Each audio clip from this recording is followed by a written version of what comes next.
Bismillahirrahmanirrahim.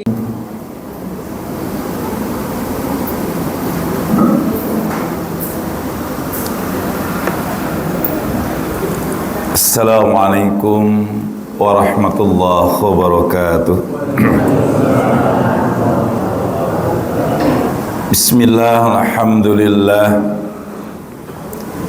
alladzi arsala rasulahu bil huda wa dinil haq liyudhhirahu 'ala ad-dini kullih wa kafa billahi shahida.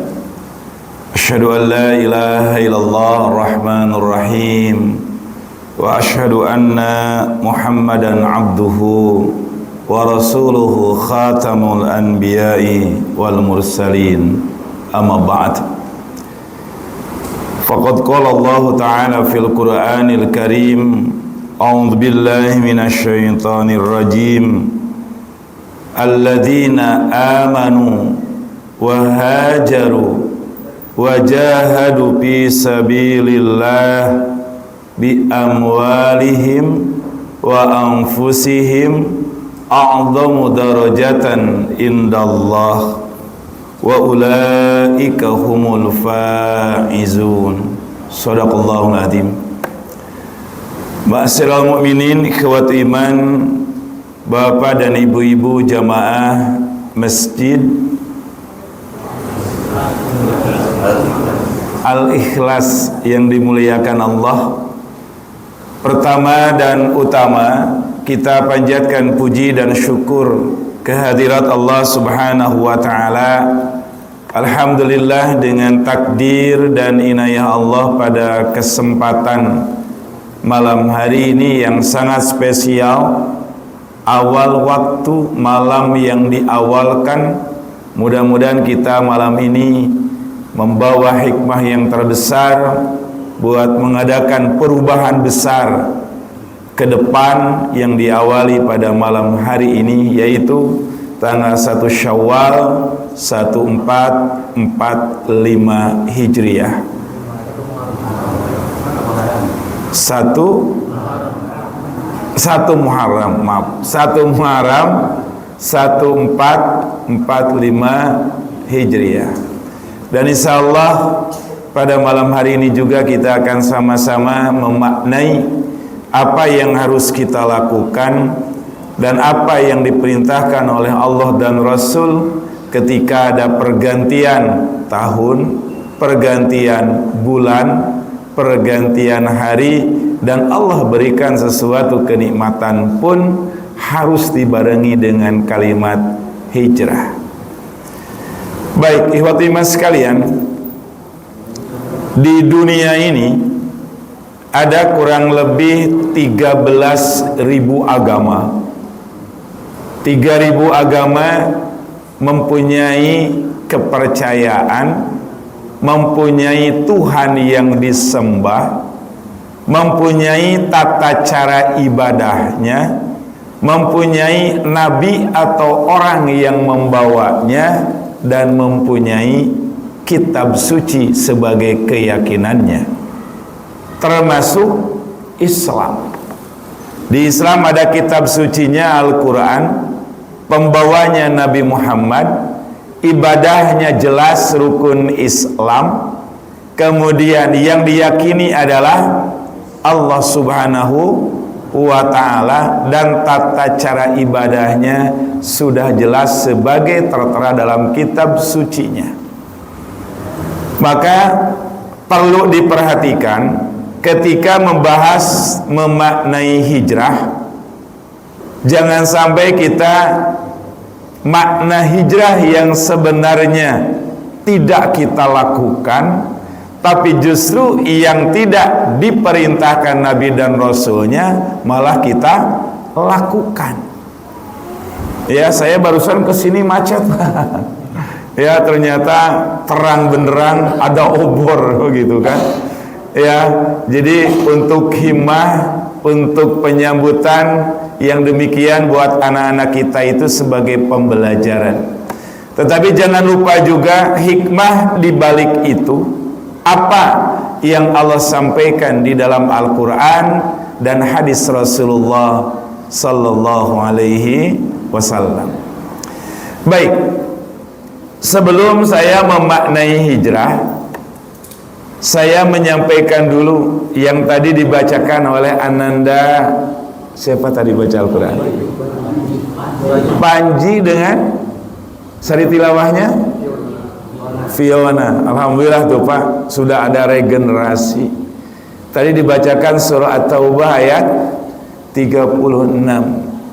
A'udzubillahi minasyaitonirrajim. Ini Allah yang berfirman ya. Inna iddatasy syuhur indallah isna asyara syahra fi kitabillah. Inna iddatasy syuhur, sesungguhnya bilangan bulan di dalam bulan Islam, di dalam tahun Islam ada 12 bulan. Kata siapa? Kata Allah. Di mana? Fi kitabillah, tercatat di dalam Al-Quran. Yang dimaksud 12 bulan itu bulan apa saja? Muharram, Safar, Rabiul Awwal, Rabiul Tsani, Jumadi Awwal, Jumadi Tsani, Rajab, Sa'ban, Ramadan, Syawal, Dzulqa'dah, Dzulhijjah. Hafal semua Pak? Kalau Januari, Februari, Maret, April hafal? Hafal. Ya, tercatat di kitabillah, di dalam Al-Quran. Kapan Allah menyebutkan nama-nama bulan yang 12 dalam Al-Quran? Yauma khalaqas samawati wal ard, ketika Allah menciptakan langit dan bumi. Jadi bulan yang tertua di dunia ini adalah bulan-bulan Islam. Kapan? Ketika Allah menciptakan langit dan bumi, Muharram, Safar, Rabiul Awwal sampai Dzulqa'dah, Dzulhijjah sudah tercantum di dalam Al-Quran.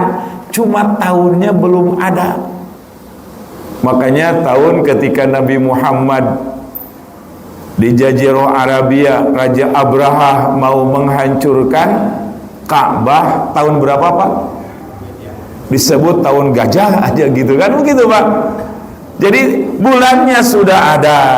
Maka saum Tasu'a Asyura, saum yang sekarang disebut saum Arafah, sebelum ada haji, saum tanggal 9 Zulhijjah sudah ada. Makanya saum Arafah itu bukan karena wukufnya orang haji di Arafah. Sebelum ada haji, sebelum ada wukuf di Arafah, perintah saum tanggal 9 Zulhijjah sudah ada. Maka namanya bukan saum Arafah, saum tanggal 9 Zulhijjah. Maka ya iman sekalian, haji disyariatkannya tahun ke-10 Hijriah, sedangkan saum tanggal 9 Zulhijjah disyariatkannya tanggal 6 Hijriah. Duluan mana Pak?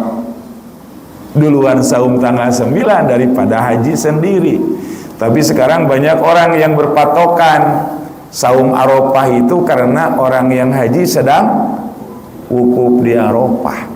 Kalau kemarin ketika sedang Covid kan tidak ada yang haji, tidak ada yang wukuf, ada yang saum enggak? Jadi bukan karena orang sedang wukuf di Arafah, kalau tidak ada yang wukuf, ada saum enggak? Enggak ada. Makanya bukan karena orang wukuf di Arafah, tapi karena tanggal 9 Zulhijjah. Karena syariatnya lebih duluan. Kembali Pak. Jadi di Islam itu ada 12 bulan tercatat di dalam Al-Quran. Muharram, Safar, Dzulqa'dah, Dzulhijjah sampai akhir. Itu nama-nama bulan Allah sebutkan. Ada yang 2 kali, ada yang 4 kali paling banyak, yaitu Ramadan. Tapi sebaliknya, berbanding dengan agama yang lain. Bukan kita mau membuka agama yang lain, kan kita belajar perbandingan agama, bukan agama dibanding-banding. Ngaku agama kan harus jelas, ngaku agama ada gak yang disembahnya. Jadi di dalam agama-agama yang ada di dunia itu punya kalender semuanya, Pak. Ya, punya kalender atau almanak. Kalau orang Kristiani, orang Katolik, Yehowa, kemudian Jago, orang-orang Kristiani, baik Katolik, Protestan, dan Yehova, mereka punya tahun kalender tersendiri, namanya tahun Masehi. Tahun berapa Masehi? 2023. Orang Nasrani disebut juga Masehi. Orang-orang Hindu dia punya tahun namanya tahun Saka. Orang Buddha punya tahun namanya tahun Dwipa. Belum Konghucu, Karahiangan, Tao, Sinto, Zoroaster, ya, agama-agama besar dunia itu punya kalender semuanya. Dan kalender almanak itu mengatur semua ibadah yang kita lakukan kepada Allah. Coba, ritual apa dalam ibadah dalam Islam yang tidak tergantung dengan kalender? Sholat, zakat, puasa, haji, semuanya terikat dengan kalender, terikat dengan almanak. Makanya ketika kita memahami kalender almanak hijriyah, kita memaknainya apa? Sholat yang wajib, yang sunat diatur oleh kalender. Contoh, Lebaran Idul Fitri tanggal berapa? Lebaran Idul Fitri tanggal berapa, Pak? 1 Syawal. Ya, Pak ya? 1 Syawal. Boleh nggak 2 Syawal? Boleh nggak 1 Januari? Boleh nggak tahun 1 Saka? Nggak boleh. Idul Fitri boleh nggak 1 Muharram? Nggak boleh. 1 Syawal. Perhitungannya kalau tidak punya kalender bagaimana?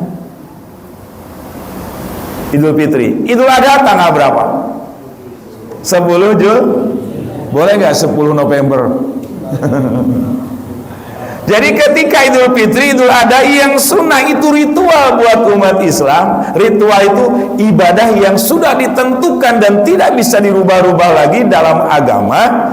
Maka Idul Fitri, Idul Adha, tanggal dan bulannya pasti sudah ditentukan oleh agama dan itu ada dalam kalender. Sholat yang wajib, zuhur, asar, maghrib, isya, subuh. Mana, Pak? Jadwal waktu sholat siapa yang ngatur? Maghrib, ya, subuh jam 4.42, zuhur jam 12 kurang 2, asar jam 3 lebih 20, maghrib jam 6 kurang 5, isya jam 7 lebih 5. Itu yang ngatur jadwal sholat siapa, Pak? Apa DKM?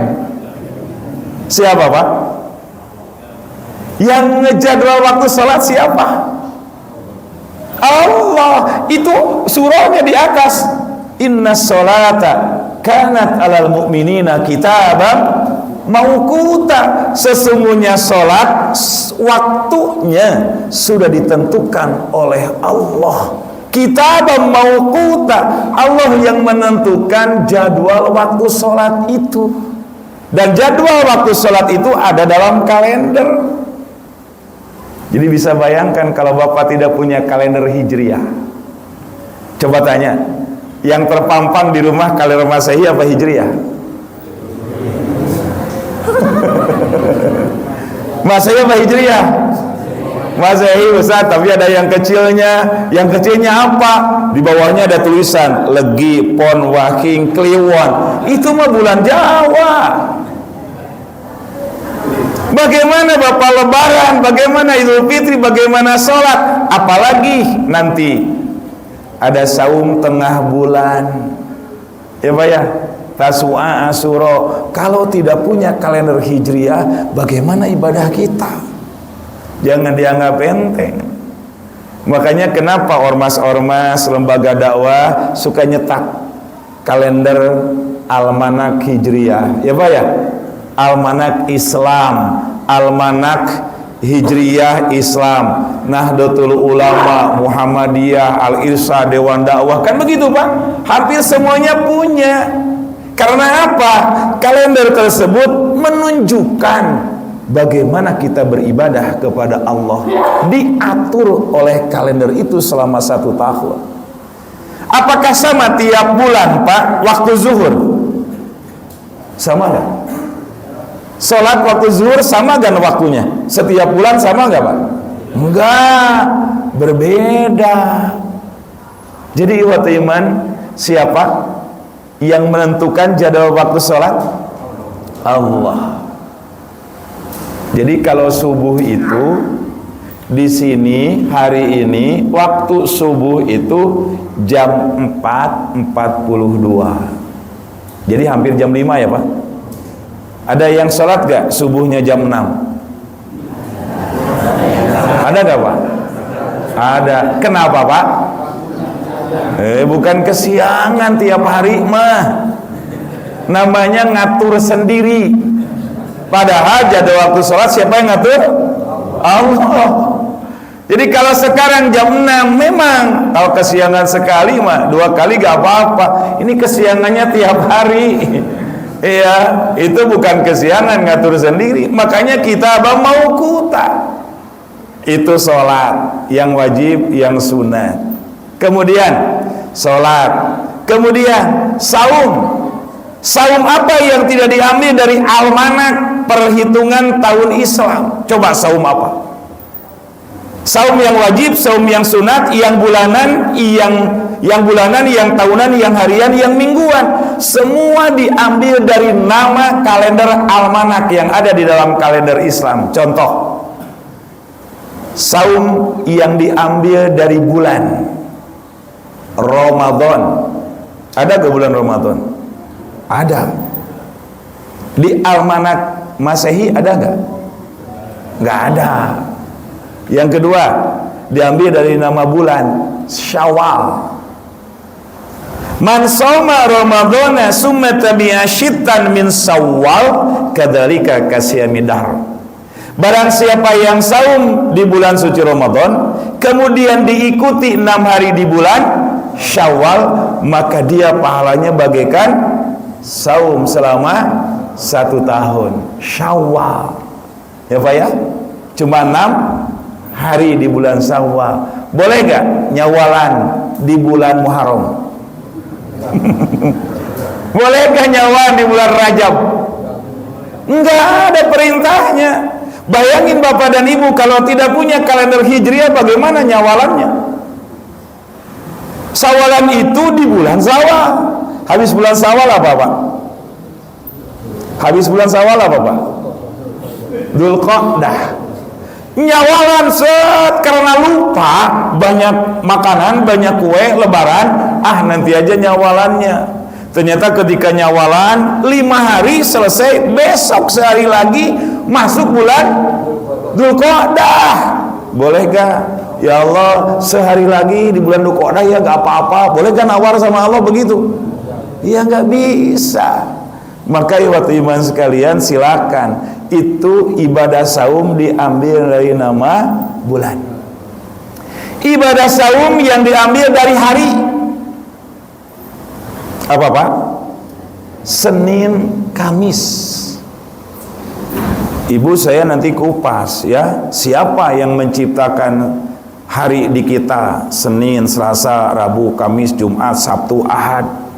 Itu yang merubah orang kafir. Yang merubah itu Senuk Hogronya, ya Pak ya? Itu Senuk Hogronya yang ngerubah. Islam itu tidak ada yang namanya hari Minggu. Hari Ahad, Isnin, As-Sulasa, Ar-Ruba, Al-Khamis, Jumat, Sabat. Ya Pak? Ahad artinya 1, Isnin 2, As-Sulasa 3, Ar-Rabi 4, Al-Khamis 5. Kenapa Ahad jadi diganti jadi Minggu? Isnin 2 jadi Senin, As-Sulasa 3 jadi Selasa, Ar-Ruba artinya 4 jadi Rabu, Al-Khamis 5 kenapa jadi Kamis? ini senokogronya untuk merusak ajaran Islam seperti itu. Silakan Bapak, 30 nilai ibadah dan akidah 40 senokogronya merusak tatanan Islam di Indonesia, karangan Dr. Hamka, Sejarah Umat Islam Nusantara. Bukan Nusantara yang sekarang. Nusantara yang kata Dr. Hamka. Ya, kan sekarang ada ANUS ya, agama Nusantara. Ya, namanya ANUS lagi, Pak. Jadi Bapak-bapak sekalian, ketika berbicara Islam harus menyeluruh, ya. Jadi saya ngebahas ini konsentrasi kepada kalender aja dulu, ya.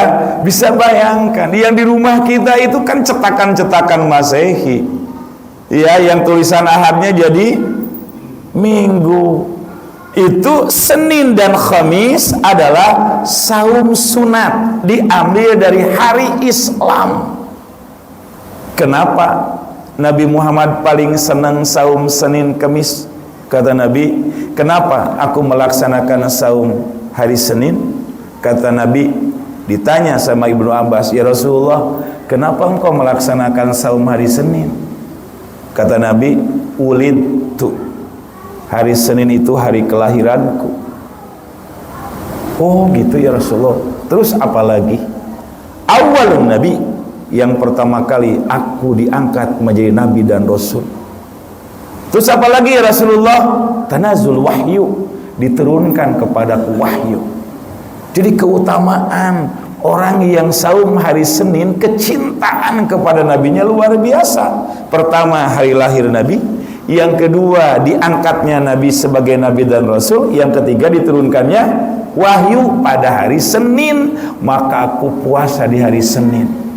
Kalau itu perbuatan Nabi, dilakukan Nabi, dicintai oleh Nabi, maka umatnya mengikuti, namanya i'tibar. Tapi kalau Nabi tidak mencontohkan, dilakukan sama kita, namanya bukan i'tibar, tapi qallada yuqallidu muqallid. Ustaz, saya kan lahirnya hari Jumat, boleh gak saya puasa hari Jumat? Boleh gak Pak? Jadi Nabi dulu. Kan begitu Pak. Jadi apakah diri kita mau disamain dengan Nabi Muhammad? Kan gak bisa. Yang kedua, kenapa hari Kamis? Hari Kamis itu ternyata kata Nabi, akhiru mizan min amali usbu. Karena hari Kamis itu adalah terakhirnya dikumpulkan amal-amal kita dan ditimbang di sore hari. Maka ketika sore hari para malaikat akan datang kepada Tuhan dan dia memberitahukan tentang hambanya ketika akhir minggu sedang saum hari Kamis. Malaikat datang kepada Allah dan Allah bertanya, wahai malaikatku, sedang apa hambaku ditinggal oleh engkau pada hari Kamis sore? Maka malaikat menjawab dua menjawabnya. Apa Pak? Satu, ya Allah, hambamu ketika aku tinggalkan sedang berbuka dari saumnya hari Kamis. Sodakta, berikanlah sodakoh dan amal yang banyak. Yang kedua, ketika dia ditinggalkan, ya Allah, dia sedang berzikir dan sudah menyelesaikan ibadah-ibadah sholat, terutama sholat asar. Maka apa, sholat asar jangan disore-sorekan.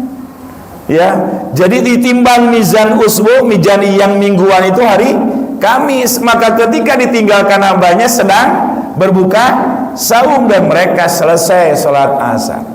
Tapi ketika hari Kamis tidak saum, belum sholat asar, malaikat sudah sampai kepada Allah. Kata Allah itu, wahai malaikatku, sedang apa hambaku ditinggalkan oleh engkau?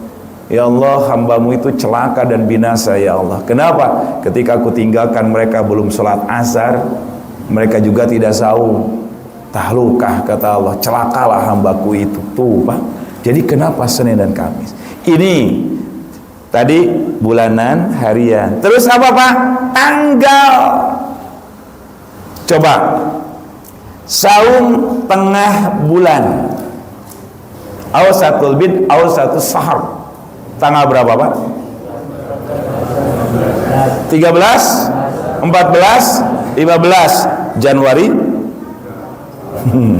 13, 14, 15 Juni. Tengah bulan apa? Tengah bulan Hijriah. Gak mungkin tengah bulan Masehi. Maka saya tadi tanya, kalau Bapak tidak punya kalender Hijriah di rumah, pasti sulit untuk melakukan saum tengah bulan. Karena tidak punya kalender, karena tidak punya amanah. Ya Pak ya. Jadi antara sholat, saum itu tergadai semuanya dengan kalender. Jadi waktu iman sekalian, dibuatlah di masjid di sini kalender Islam Masjid Islam, ya Pak ya, mumpung baru sehari, ya Pak ya. Jadi kalau tahun Masehi di pinggir jalan tuh 10 ribuan sampai diosong-osongin Pak. Padahal itu kalender adalah mengatur ibadah kita semua kepada Allah. Jadi waktu iman sekalian, saum tengah bulan 13, 14, 15 bulan-bulan Islam. Saum Tasu'a Asyura tanggal berapa? 9, 10 Muharram. Makanya namanya Tasu'a. Tasu'a itu artinya tis'atun, 9. Asyura artinya asyroh, artinya 10. 9, 10 Muharram. Kalau Bapak nggak punya kalender, bagaimana kalau Asyuranya? Sekarang tanggal 1, ya Pak ya. Hari apa ini? Rabu, Kamis, Jumat, Sabtu, Ahad, Senin, Selasa, Rabu, Kamis, Jumat. Berarti 27, 28 ya Pak? Betul Pak? Betul kan nih? Iya tuh kan.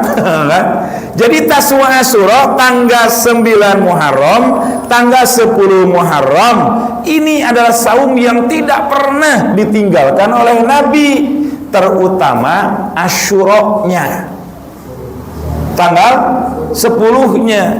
Sebelum ada kewajiban saum Ramadan, ya Pak ya, sebelum ada kewajiban saum Ramadan sudah diperintahkan saum Asyura. Kalau saum Asyura sebelum Nabi Muhammad diangkat menjadi nabi dan rasul, itu sudah dilakukan oleh nabi-nabi terdahulu, terutama oleh orang-orang Yahudi. Ini orang Yahudi yang benar Pak. Pertanyaannya, emang Ustaz ada orang Yahudi yang benar? Orang Yahudi yang benar umatnya Nabi Musa benar. Kitab sucinya apa Pak? Taurat. Tapi Yahudi yang sekarang Allah memperingati, walan tardo angkal yahud walan nasoro hatta tattabi'a millatahum. Nanti makanya yang paling banyak masuk surga membawa umat itu Nabi Muhammad SAW. Ya, saya tinggal dulu sebentar. Saya membandingkan ketika Nabi Muhammad di dalam surga. Nabi Muhammad ketika dia Isra dan Mi'raj, beliau kan dikasih bonus sama Allah, jalan-jalan ke surga ya Pak ya. Kemudian melihat neraka kan Pak. Bagaimana orang yang di dalam neraka disiksanya begitu pedih sampai Nabi Muhammad berdoa, Allahumma inni a'udzubika min adzabi jahannam, dari umat neraka jahanam. Apa jahanam itu artinya Pak? Jahanam apa artinya? Dalam. Kalau orang sudah bilang jero. Ya, saking dalamnya. Ketika Allah tanya seluruh orang-orang yang ahli neraka jahanam masuk ke dalam neraka, Allah bertanya dalam Al-Quran, Halim talati, jahanam sudah penuh apa belum? Jahanam menjawab, amma imajin, ya Allah masih ada enggak? Berarti di jahanam masih kosong Pak. Siapa penduduk neraka jahanam? Siapa penduduk ahli neraka jahanam?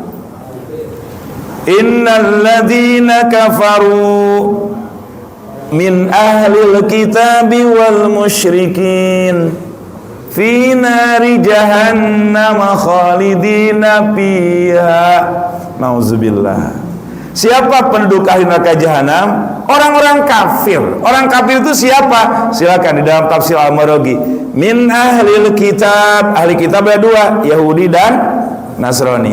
Wal musyrikin, orang syirik. Orang syirik ada dua, syirik orang di luar agama Islam selain Yahudi dan Nasrani. Dan syirik yang kedua, orang Islam yang dia mati membawa dosa syirik. Itu yang ahli neraka jahanam. Makanya neraka jahanam cuma satu, kunci gemboknya kata Allah, khalidina fiha abada, kekal dan abadi di dalam neraka, nggak bisa masuk ke surga. Tapi kalau neraka yang lain bisa masuk surga. Ya, kan neraka ada berapa? Kenali neraka, kenali surga. Ya Pak, neraka ada berapa? Ada 7 neraka. Ya Pak, neraka jahanam, neraka jahim, neraka sakor, neraka lado, neraka wel, hutumah, lumajah, dan neraka sa'ir. Ya, ada neraka lado, neraka jahim, neraka sakor, neraka wel. Ada macam-macam neraka. Selain neraka jahanam, itu orang masuk neraka, nanti akhirnya masuk surga. Bapak mau yang mana? Mau yang langsung apa ke neraka dulu?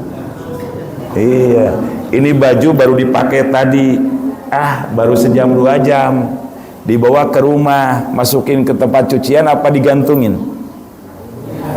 Digantungin ya Pak, karena masih bersih. Jadi kita juga sama, kalau baju itu kotor, masuk ke rendaman dulu, pakai rinso, pakai baik clean, masukin di dalam mesin cuci, diputar, sudah bersih, apa masuk lemari? Diapain? Dikeringin. Udah kering masuk lemari? Diapain? Dijemur. Udah dijemur kering, masukin lemari? Enggak, diapain? Digosok. Udah digosok tapi kemana? Nah, kira-kira begitu nanti. Ya bagaimana? Fawailul lil musallin, celaka bagi orang yang salat. Ngaku Islam, rumah dekat masjid, kedengaran azan, enggak ke masjid. Wajar gak neraka dulu? Wajar gak ke neraka dulu? Ya wajar. Makanya neraka masjid, masjid dengan tempat maksiat mahalan mana Pak? Ke masjid gratis ya Pak ya, tempat rekreasi, tempat maksiat bayar. Nah, maka waktu iman sekalian, maka tadi saya nanya Pak Jinan, ini kayaknya perumahan udah lama ya? Iya, tahun 88. Emang kenapa? Ini semuanya di bawah 5 tahun ini usianya ini. Jadi ini di atas 60-50 tahun ya Pak ya. Berarti ini perumahan udah berdirinya lama. Karena kalau saya ke Sumarekon, itu anak-anak muda. Ternyata apa? Ya baru umur 30, paling tua 40 begitu Pak. Ya artinya apa? Perumahan baru, klasternya baru begitu kan. Kenapa demikian? Setiap kali perumahan-perumahan itu pasti ada perubahan.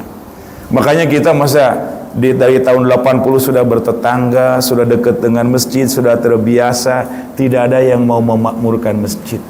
Jangan-jangan masjid ini menjadi wasilah untuk kita mendapatkan surga kelak di akhirat. Ya Pak ya, dengan Bapak sholat di sini memakmurkan masjid, dengan Bapak memberikan wakaf karpet, membangun dan sebagainya memakmurkan, ini kan jalan menuju surga yang tadi.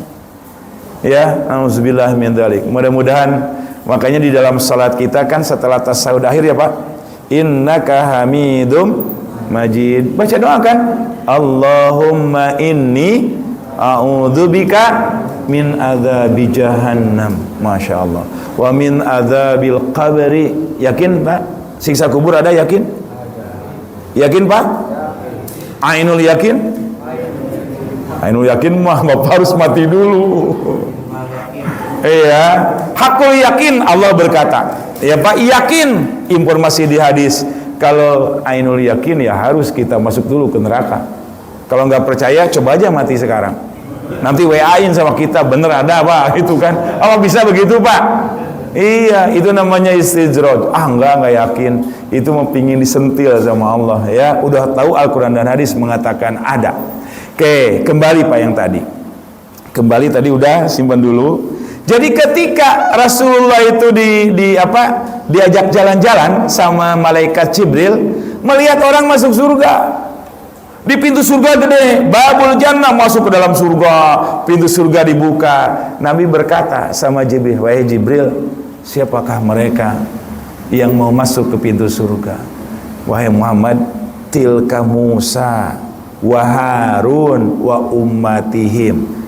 Itulah Nabi Musa dan Harun, adik kakak, dan umatnya masuk ke dalam surga. Apa kata Nabi? Barakallahu Musa wa Harun wa ummatihim.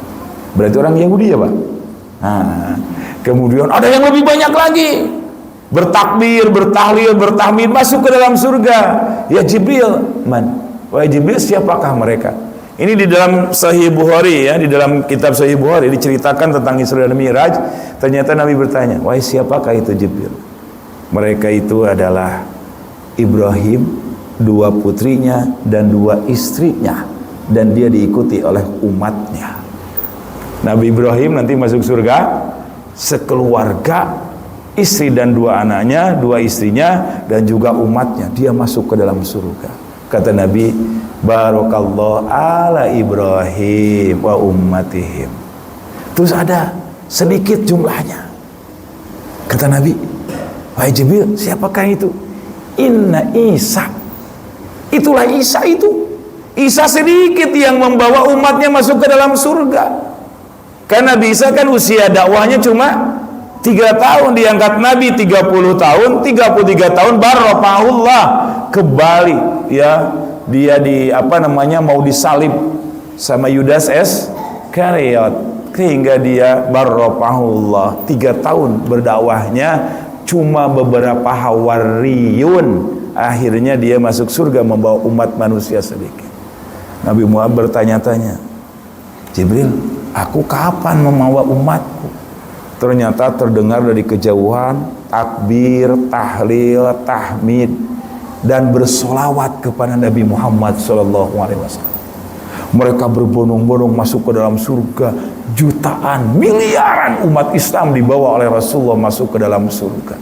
Sampai Nabi Muhammad melihat umatnya masuk ke dalam surga, dia menangis, haru, dia bersujud kepada Allah, rasa syukur kepada Allah, umatnya banyak masuk ke dalam surga.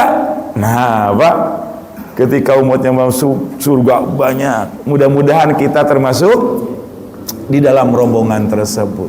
Insya Allah Nabi Muhammad adalah Nabi yang terbanyak membawa umatnya masuk ke dalam surga. Ternyata ketika rombongan-rombongan masuk ke dalam surga, rombongan terakhir beberapa langkah lagi masuk ke dalam pintu surga, pintu surganya ditutup oleh Allah, dan oleh Allah diseret dengan besi yang panas sampai mereka terhempas masuk ke dalam neraka, tidak jadi masuk ke dalam surganya. Nabi Muhammad ketika umatnya diseret yang terakhir itu, dia berkata di dalam Sahih Bukhari dalam hadisnya, Rabbi innaka ummati ya Rabbi, ya Allah ya Tuhanku, itu umatku mau diapakan oleh engkau, diseret begitu. Nabi Muhammad menangis sejadi-jadinya melihat umatnya diseret masuk ke dalam neraka, padahal beberapa langkah lagi masuk ke dalam surga, tidak jadi masuk ke dalam surganya, diseret oleh Allah. Nangis sejadi-jadinya Rasulullah. Maka waktu iman sekalian, dia menangis lama sekali, dia tertunduk. Akhirnya sama Jibril, ini kan ketika peristiwa Isra Mi'raj, kata Jibril, udahlah Muhammad, nanti Allah memberitahukan kenapa umatmu tadi tidak jadi masuk ke dalam surga dan diseret oleh Allah masuk ke dalam neraka. Akhirnya apa yang terjadi? Rasulullah pulang dengan Jibril ke Mekah Al-Mukarramah. Ya, Rasulullah berdoa kepada Allah dan minta mohon apa yang menjadikan umatnya tidak jadi masuk ke dalam surga. Ternyata ketika Rasul berdoa sebentar menjelang subuh, Jibril datang menginformasikan bahwa Allah menyampaikan alasan kenapa umatnya itu diseret oleh Allah masuk ke dalam neraka. Makanya nanti kelak di akhirat Rasulullah akan mengadu kepada Allah, akan sujud memohon ampun kepada Allah tentang umatnya yang mereka diseret oleh Allah. Kenapa? Silakan baca nanti dalam Al-Quran surah Al-Furqan ayat 30. Allah berfirman, A'udzubillahi minasyaitonirrajim. Wa qala ar-rasul, Nabi Muhammad akan mengadu kepada Allah nanti pada hari kiamat. Wa qala ar-rasul, ya Rabbi inna qaumi tahadu hadal qur'ana mahjura. Itu jawaban Allah kepada Nabi Muhammad. Kenapa umatnya diseret oleh Allah masuk ke dalam neraka, tidak jadi masuk ke dalam surga? Lil Qur'ana mahjura, mereka sudah meninggalkan Al-Quran. Jadi mereka tidak mau lagi ngaji, tidak mau lagi baca Al-Quran, tidak mau lagi menyimak, apalagi mengamalkan Al-Quran. Subhanallah, Al-Quran gampang sekarang, di masjid banyak, di rumah numpuk di meja, berjejer di lemari, di HP juga bisa. Coba antara HP dengan Al-Quran, kira-kira banyakkan mana kita membaca dan memegangnya? Padahal Al-Quran itu mujizat, bukan Pak? Mujizat ya.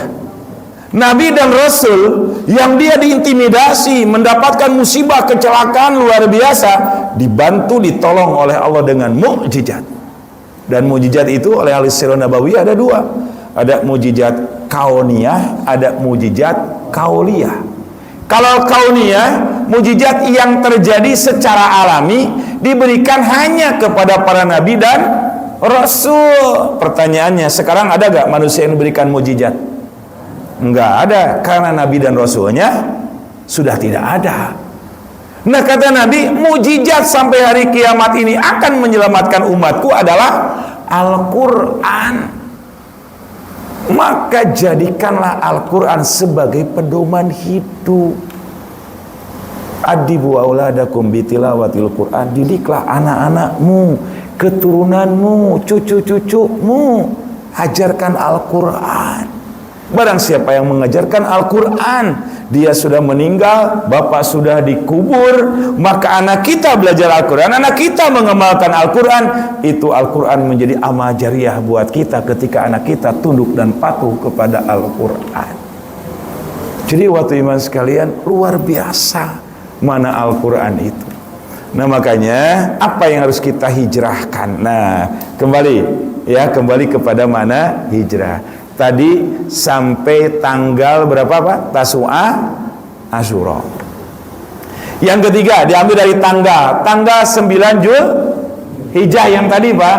Jadi bukan saum Arafah karena orang yang haji sedang wukuf di Arafah. Kan sekarang banyak yang berpedoman ke sana Pak. Pokoknya tidak ada saum Arafah kecuali orang sedang wukuf di Arafah. Pertanyaannya, wukuf di Arafah itu karena ibadah haji ya Pak? Betul nggak Pak? Karena ibadah haji. Ibadah haji disyariatkannya kapan? Tahun ke-10 Hijriah. 9 Zulhijjah, saum tanggal 9 Zulhijjah, tahun ke-6 Hijriah. Duluan mana? Duluan saum 9 daripada haji yang di dalamnya ada wukuf di Arafah. Cuma tanggal 9 Zulhijjah kebetulan ibadah haji sedang di Arafah. Jadi disebut orang wukuf di Arafah. Jadi waktu iman sekalian tidak ada nama sholat, nama saum, nama-nama ibadah yang lain diambil dari selain daripada penanggalan. Silahkan. Ya, orang-orang Nasrani juga sama. Coba orang Nasrani, orang Kristen, Natal tanggal berapa? Kok Bapak tahu sih? Iya, bagus Pak. 25 Desember, gak mungkin 25 Syawal Pak. Kecuali kalau tidak bertepatan kan. Natal 25 Syawal. Coba, ada kelahiran, kematian, kebangkitan. Kan begitu Pak? Iya kan? Kemudian ada hari Paskah, iya kan? Itu kan hari raya buat orang Nasrani. Hari raya Galungan, Kuningan, Waisak, hari raya Nyepi, dalam agama yang lain juga ada. Gak mungkin tanggalnya sama, bulannya sama, tahunnya sama. Mereka punya tanggal dan tahun tersendiri. Umat Islam sangat toleran. Idul Fitri, Idul Adha, yang lainnya dibawa silahkan. Ketika hari raya Nyepi, seluruh bandara, seluruh pasar, seluruh supermarket harus berhenti, mati dilistrikan, listrik dimatikan, PAM dimatikan, pasar tidak boleh tutup, supermarket tutup, bandara tutup. Bagaimana toleransi umat Islam di Bali? Ya Pak ya? Ya ketika hari Nyepi kan mati semua Pak. Masya Allah. Jadi waktu iman sekalian, kalau kita tidak melihat kalender, kalau kita tidak melihat almanak, dalam ibadah-ibadah kita itu kita tidak bisa. Ya, nah makanya inilah yang Allah sampaikan. Sholat, apalagi tadi? Saum, sekarang haji. Coba. Haji sah gak di bulan Syawal? Bisa Pak? Haji di bulan Ramadan sah gak Pak? Haji di bulan Dzulqa'dah sah gak Pak? Haji di bulan Dzulhijjah sah gak Pak?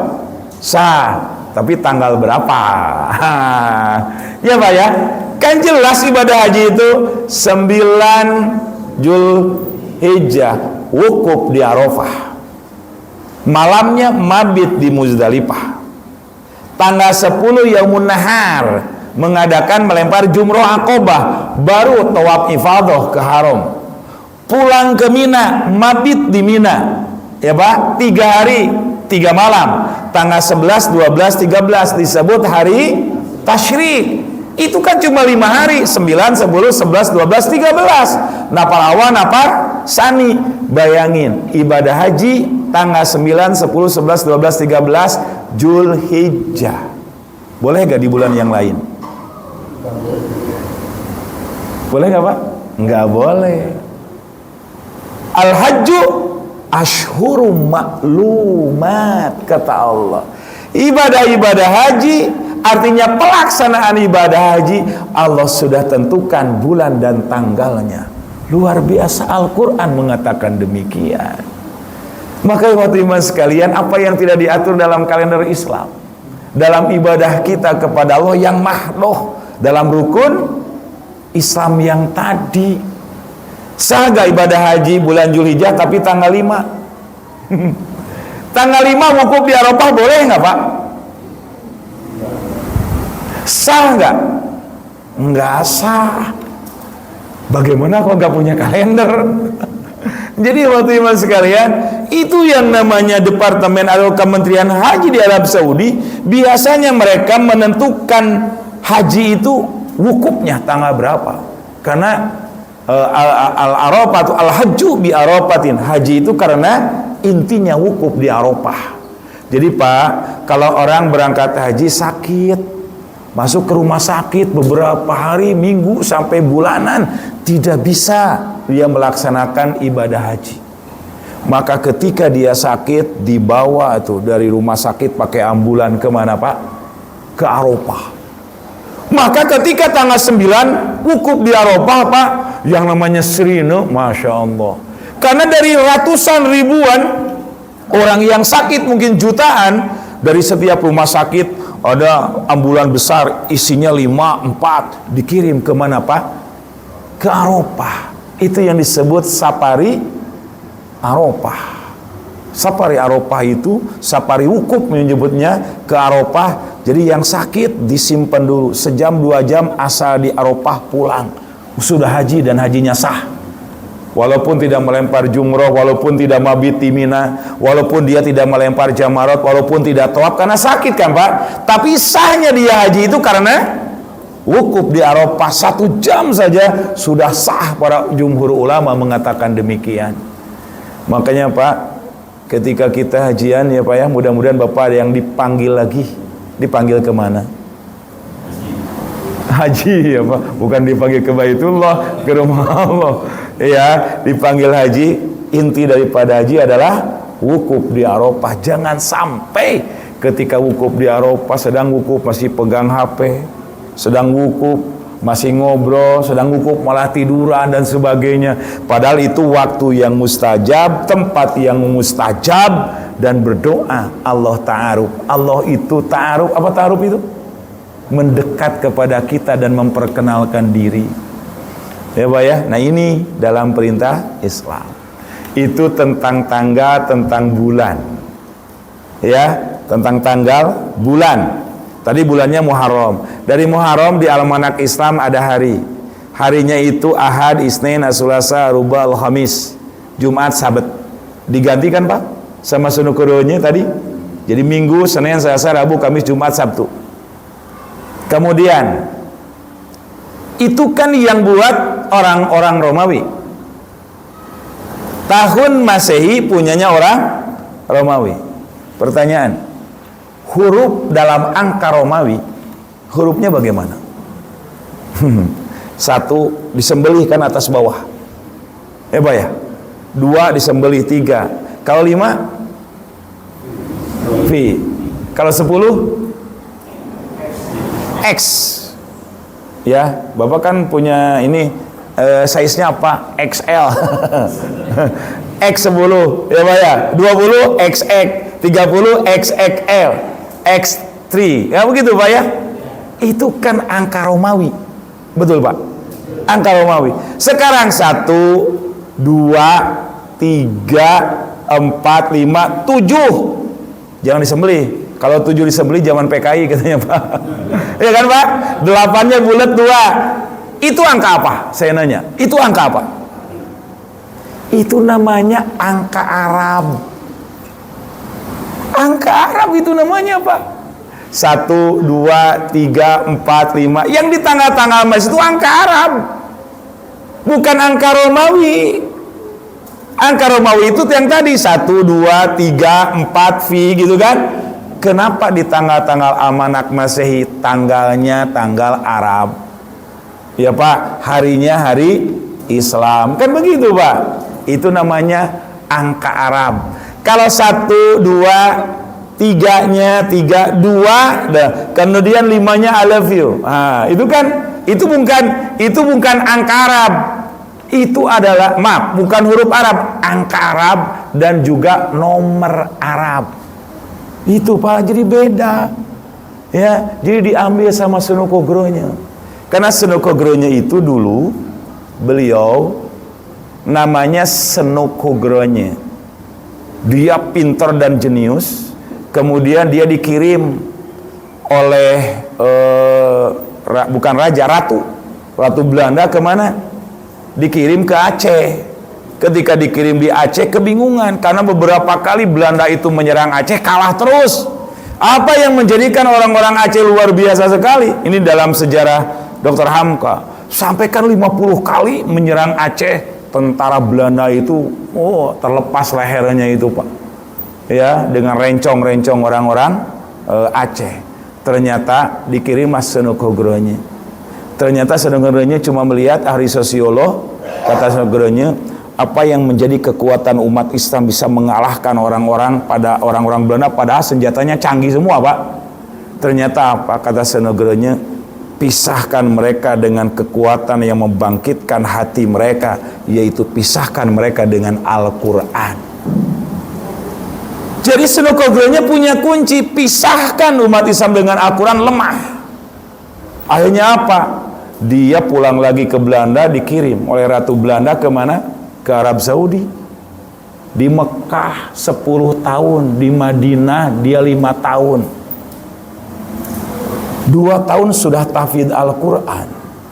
Kemudian buku-buku kitab suci dia kitab-kitab hadis dia baca.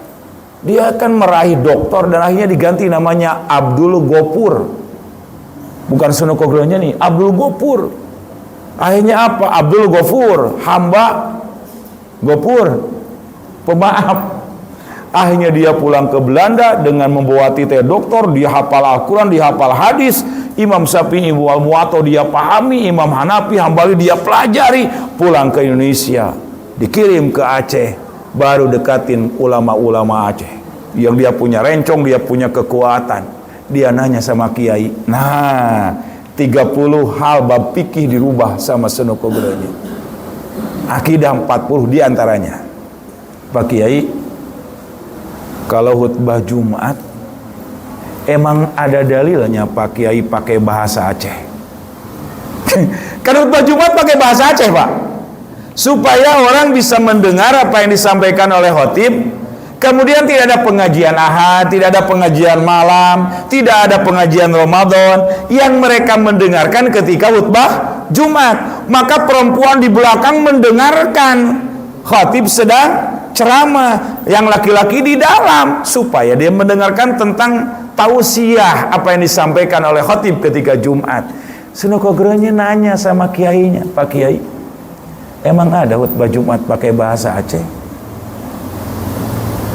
kiai-kiai se-Aceh mikir.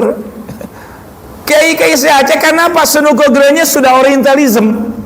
Dia udah sekuler, Islam disekulerkan oleh orientalis. Akhirnya apa? Ditanya begitu, kiai-kiai bingung. Ada gak? Coba kiai berikan kepada saya dalilnya. Mana boleh, mana pernah Rasulullah mencontohkan khutbah Jumat pakai bahasa Aceh? Bapak ada gak? Di sini khutbah Jumat pakai bahasa Indonesia. Ada gak dalilnya pakai bahasa Indonesia? Ada gak, Pak? Nah, kalau ini perintah Rasulullah, perintah Allah, harus pakai bahasa Arab dong. Akhirnya apa? Oh, nggak ada. Nah, berarti kalau nggak ada, kembalilah kepada contoh Nabi. Nabi kita Nabi Muhammad. Muhammad menyampaikan khutbah pakai bahasa Arab. Akhirnya berkumpullah fatwa ulama harus pakai bahasa Arab. Nah, gitu kan?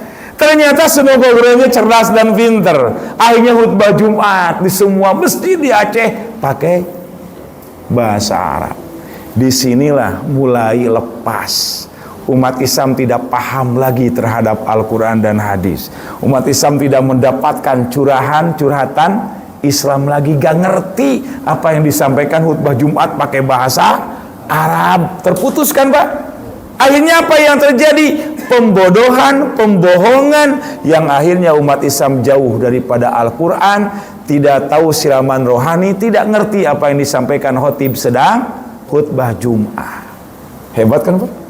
Akhirnya apa? Bodoh, mereka lepas daripada Al-Quran. Ini diantaranya. Maka jadi katanya, kata Dr. Hamka, kalau zaman nanti, zaman sekarang masih ada masjid pakai khutbah Jumat pakai bahasa Arab, berarti peninggalan senogogernya. Ya, Pak ya? Ya, itu kan jelas. Coba Bapak, kalau ada yang khotib bahasa Arab, ngerti nggak, Pak? Apalagi khotibnya yang dibaca. Kalau Bapak Jumatan di Mekah, ngerti nggak, Pak? Apalagi pembimbingnya nggak ngerti. Ada, Ustaz, terangin nanti ya di hotel. Kenapa? Itu yang dikhutbahin apa? Akhirnya udah, Bapak habis makan siang kumpul. Ada apa, Ustaz? Saya mengulang apa tadi yang dikhutbahkan di masjid. Kepada Bapak sah. Karena Bapak nggak ngerti kan? Oh iya, Ustaz nggak ngerti. Saya terangin ya tentang khutbah Jumat yang tadi. Nah, waktu iman sekalian, yang demikian itu menjadikan umat Islam lemah. Maka sudah jauh daripada Al-Quran, gak ngerti tentang Islam, dicabut daripada Al-Quran. Kan kata Dr. Muhammad Nasir, umat Islam dengan Al-Quran bagaikan ikan dengan air. Ikan itu berkembang biak hidup di dalam air, tapi jika ikan loncat ke darat, dia akan mati. Jadi kalau mengaku umat Islam meninggalkan Quran dan Sunnah, hina tercela dunia dan akhirat. Ingat, ikan itu loncat ke darat beberapa kemungkinan. Bisa dipancing, bisa diserok, bisa dijala, bisa disetrum airnya, bisa dikuras airnya, ya Pak ya.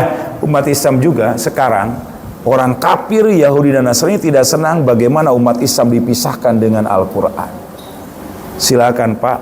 Tadi alhamdulillah ada anak-anak PAUD bisa baca Al-Quran. Ini generasi remajanya kemana ini, Pak?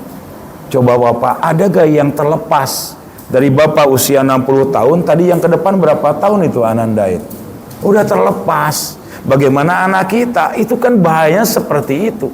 Apalagi anak-anak kita dawe ya, terus HP, laptop dan sebagainya itu. Mereka sudah meninggalkan Al-Quran. Nah, makanya sekarang saya udah masuk kepada intinya. Apa sih yang disebut hijrah itu buat kita? Al-hijrah bimakna al-intiqal. Hijrah itu artinya merubah, pindah, atau meninggalkan. Maka Nabi ketika ditanya oleh sahabat, al-muslimu man salimal muslimuna min lisanihi wa yadihi, wal muhajir man hajaro manahallahu anhu. Yang disebut muslim adalah yang selamat dari lisannya, dan yang muhajir, yang disebut orang hijrah adalah manahallahu anhu, meninggalkan sesuatu yang dilarang oleh Allah kepada kita.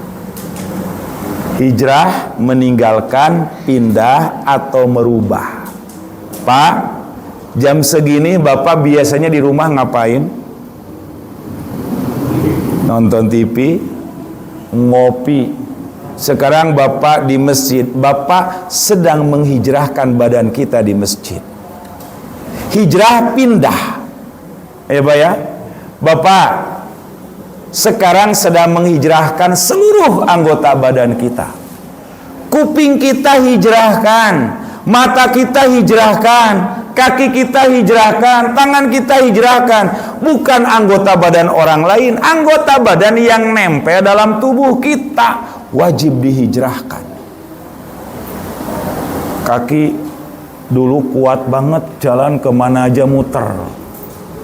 Lapangan bola beberapa kali dikelilingi, lari masih kuat 10 kali. Sekarang masih kuat gak Pak? Itu kaki sampai lemah itu hijrahkan. Banyakkan ke kantor, banyakkan ke tempat rekreasi, banyakkan nauzubillah ke tempat maksiat, atau banyakkan ke masjid.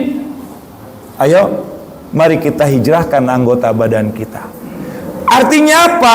Gunakan seluruh anggota badan ini untuk beribadah kepada Allah. Kenapa? Karena satu persatu anggota badan kita akan ditanya oleh Allah kelak di akhirat. Ayatnya saya bacakan. A'udzubillahi minasyaitonirrajim. Al-yauma nahtimu ala afwahihim wa tukallimuna aydihim wa tashhadu arjuluhum bima kanu. Ingat, ketika mulut kita dikunci akan berkata dan akan memberikan saksi, tangan kita akan berbicara, kaki kita akan berbicara, seluruh anggota badan kita akan berbicara. Bagaimana tangan berbicara tentang apa yang diperbuat? Kelak di akhirat dalam hadis Sahih Bukhari, kata Allah, tangan itu ditanya sama Allah, mulut kita dikunci. Wahai tangan, kata Allah. Ini tangan ditanya, wahai tangan, digunakan untuk apa dengan orang ini? Alhamdulillah ya Allah, aku sudah digunakan memberi, berbagi, dan sodakoh. Kata Allah, selamatlah engkau dengan orang itu. Tangan ini tanya, tangan digunakan untuk apa kamu dengan orang ini? Ya Allah, celaka aku, gak pernah diajak sodakoh, gak pernah diajak berbuat kebaikan, gak pernah memberi, bahkan nyakitin orang, mukul orang, nonjok orang. Kata Allah, celakalah wahai tangan dengan orang itu. Satu persatu anggota badan kita akan ditanya oleh Allah, dan kita pertanggungjawabkan kelak di akhirat. Itu kan ayatnya jelas. Jadi sekarang bapak dan ibu berangkat ke masjid sholat, berangkat ke masjid taklim, sedang menghijrahkan apa? Seluruh anggota badan kita dihijrahkan untuk beribadah kepada Allah. Mata seharian digunakan untuk apa? Boleh buka HP, boleh nonton TV, boleh. Tapi baca Quran pun harus. Membaca yang baik pun harus. Membaca ilmu-ilmu agama juga harus. Itu menghijrahkan. Ibu-ibu kakinya banyakkan dihijrahkan, dilangkahkan kemana? Itu akan ditanya. Itu dari anggota badan kita, belum harta kita. Harta yang Allah berikan kepada kita. Wa mimma razaqnahum yunfikun. Dari apa-apa yang kurizkikan, keluarkan sebagian kecil dari infaknya. Kita sedang menghijrahkan harta kita. Yang tadinya sholat subuh selalu kesiangan, tepat waktu. Bapak ibu-ibu yang selalu sholat subuhnya di rumah, sekarang berjamaah ke masjid. Yang bapak yang suka berjamaah selalu tertinggal masbuk 2 rakaat masbuk, 1 rakaat masbuk, sudah salam baru datang. Sekarang jangan masbuk. Itu sedang menghijrahkan diri kita. Kalau bisa sebelum sholat subuh, sebelum adzan subuh sudah ada di masjid. Kita sedang menghijrahkan diri kita. Yang tadinya harta dibuat maksiat, hijrahkan kepada yang baik. Yang tadinya ngerokoknya 3 bungkus sehari, jadi 2 bungkus. Yang tadinya 2 bungkus jadi sebungkus. Yang tadinya sebungkus jadi bisakah dihijrahkan? Bisa. Tadi ngajak, sudah ada rekening di BSI, ya Pak ya? Ketika bapak sehari 3 bungkus, 2 bungkus buat kurban. Coba rokok sekarang berapa? Ini maaf nih yang merokok Pak ya, gak apa-apa Pak ya, tapi tinggalkan dikit-dikit ya Pak ya. Kenapa? Katanya ngerokok bisa, kurban gak bisa. Ya, ngerokok 1 hari 1 bungkus. Berapa 1 bungkus Pak? 20 ribu. 20 ribu kali sebulan 600 kali setahun. Bisa gak seekor kambing kebeli? Lebih ya Pak? Kan jadi buat kurban, dihijrahkan. Jadi waktu imas sekalian, ayo kita hijrahkan mata kita, kuping kita, bibir kita, hati kita, tangan kita, ayo kita hijrahkan di jalan Allah. Jadi ketika hijrah diperingati saja, udah diperingati sudah saja. Bagaimana kita niatkan, besok saya akan sholat subuh sebelum subuh. Salah. Sholat subuh sebelum subuh, salah nggak Pak? Sebelum sholat subuh saya sudah ada di masjid, itu hijrah. Besok saya akan merubah. Kenapa? Ada kotak amal di sana. Saya pingin infak sodako setiap subuh. Pagi-pagi saya akan menyimpan 1.000, 2.000, 5.000. Ya Pak, kan di dalam Al-Quran sodakoh yang paling baik apa? Banyak apa sedikit? Dawam. Khairul amali adwamuha. Sebaik-baiknya amal adalah dawamnya. Apa dawam itu? Continue, istiqomah, terus menerus. Ya, di Jumatan paling pinggir di sini. Jumatan begini ngantuk. Ada kotak amal, kaget. Akhirnya kotak amal dia ngambil dari ini karena ngantuk. Diambil. Dia nggak tahu ternyata di sana ada 20.000, 10.000, 5.000, 100.000. Pas ditarik karena ngantuk, begini dimasukin truk. Pas dimasukin udah di mulut kotak amal 100.000, mau ditarik lagi malu. Akhirnya diapain Pak? Dimasukin aja. Sambil itu kotak amal muter ke sana diliatin saja. Masya Allah. Akhirnya besoknya Jumatan, minggu depannya. Ya depan. Udah minggu kemarin sekalian. Coba Pak. Makanya Pak, khairul amali, amal yang paling baik itu apa tadi? Rutinnya. Baca Quran boleh nggak 1 ayat? Boleh. Boleh Pak? Gampang kan nyebut bolehnya? Ringan kan mengucapkannya? Silakan. Sebelum Bapak ke masjid, bismillahirrahmanirrahim. Ya Pak ya? Ke masjid. Besok alhamdulillahirabbil alamin. Boleh nggak Pak? Boleh. Masuk ke masjid belum subuh ambil Quran. Boleh selembar? Boleh. Terus Masya Allah, Bapak sebelum subuh membaca Al-Quran, mau sholat subuh baca Al-Quran. Subhanallah. Kontinyukan selama 3 bulan terus menerus. Allah memanggil kita dalam keadaan suci dan bersih, tidak punya dosa sedikit pun. Ya Pak, karena niatnya sudah beribadah kepada Allah, menghijrahkan diri kita, menghijrahkan ruh kita, menghijrahkan seluruh anggota badan kita. Maka jadikanlah hidup di muka bumi itu merubah-merubah. Karena moto umat Islam itu hari ini harus lebih baik daripada kemarin. Iya Pak? Bulan ini, minggu ini, tahun ini harus lebih baik daripada bulan, minggu, dan tahun kemarin.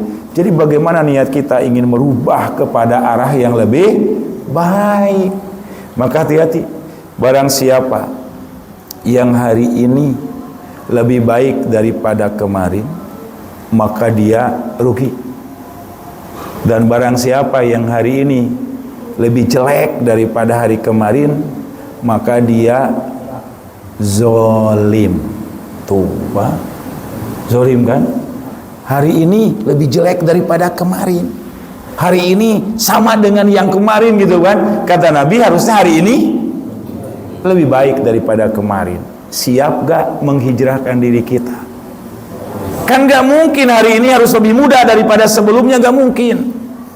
Betul Pak? Tapi ibadah yang dimaksud harus lebih baik daripada sebelum-sebelumnya. Hijrah minasyirik ila tauhid, ya Pak, halal minal haram ilal halal, minal malas-malas menjadi rajin. Itu yang harus kita lakukan. Maka jika kita menghijrahkan kepada arah yang lebih baik, saya yakin Allah pun akan memberikan kepada kita segala-galanya. Insyaallah Pak, kalau kita menghijrahkan seluruh anggota badan kita menjadi membawa kebaikan, malaikat pun berbicara kepada Allah, ya Allah, haramkan buat mereka untuk tubuhnya dijilat oleh api neraka. Itu rekomendasi malaikat. Maka insya Allah Pak, mudah-mudahan Allah memanggil kita dalam keadaan husnul khatimah, sedang mengarah kepada arah yang lebih baik, sedang menghijrahkan anggota badan kita, dan Allah membimbing kita sampai kita mengucapkan 2 kalimat syahadah ketika kita mengakhiri hayat kita. Ya, itulah mungkin ikhwati sekalian, ini saya membahas baru hijrah maknawiyah, belum dari hijrah makaniyah. Hijrah makaniyah itu maksudnya hijrahnya Nabi dari kota Mekah ke kota Madinah. Ini yang harus dibahas. Kenapa? Ini pemahamannya adalah Bapak ke komplek ini tahun 88 hijrah bukan? Hijrah kan Pak? Asalnya rumah di mana Bapak? Kan? Ya, di rumah di ngontrak kan, kontraktor kayak sama. Kemudian ke sini hijrah. Yang pertama kali kita bertemu dengan bapak-bapak yang lain adalah tempat ini. Apa Pak? Masjid. Rasulullah dari kota Mekah hijrah ke kota Madinah. Apa yang pertama kali diperbuat oleh Nabi? Bana wal masajid, membangun masjid. Maka kalau tidak ada masjid, gak mungkin kita menjadi orang-orang yang hebat dan taat kepada Allah. Gak mungkin kita bisa bersilaturahim dengan yang lainnya. Masjid ini jaring terakhir buat kita mendekatkan diri kepada Allah Subhanahu wa ta'ala. Maka kalau orang itu lepas daripada masjid seperti ikan loncat dari air. Silahkan Pak, rizkinya hilang, badannya sakit-sakitan, terasa hina, terasa tidak berfungsi, tidak punya apa-apa di dunia ini ya Pak. Bapak datang ke masjid lega aja. Kenapa? Ketika habis sholat tenang saja, makan dengan apa saja juga nikmat gitu Pak. Silahkan. Dan insya Allah Allah memberikan segala-galanya. Insya Allah mudah-mudahan nanti ada waktu kita membahas hijrah makaniyahnya, karena ini sangat penting untuk kita membentuk ya masyarakat yang islami. Maka disebut oleh Nabi masyarakat madani. Dengan masyarakat madani ya, civil society katanya, masyarakat yang teratur, modern, mewah, tetapi tidak ada yang dominan, tetapi Rasulullah memberikan kemaslahatan. Makanya kata yang berbicara calon presiden, kesejahteraan yang merata. Bukan yang ini sejahtera, yang ini diinjak gitu kan. Jadi kesejahteraan yang merata. Entah siapa tuh yang berkata ya. Tapi insya Allah mudah-mudahan Allah berikan pemimpin yang adil dan makmur dan memakmurkan bangsanya insya Allah. Demikian ikhwati iman sekalian. Tadi sebelum ini sampai jam berapa Pak?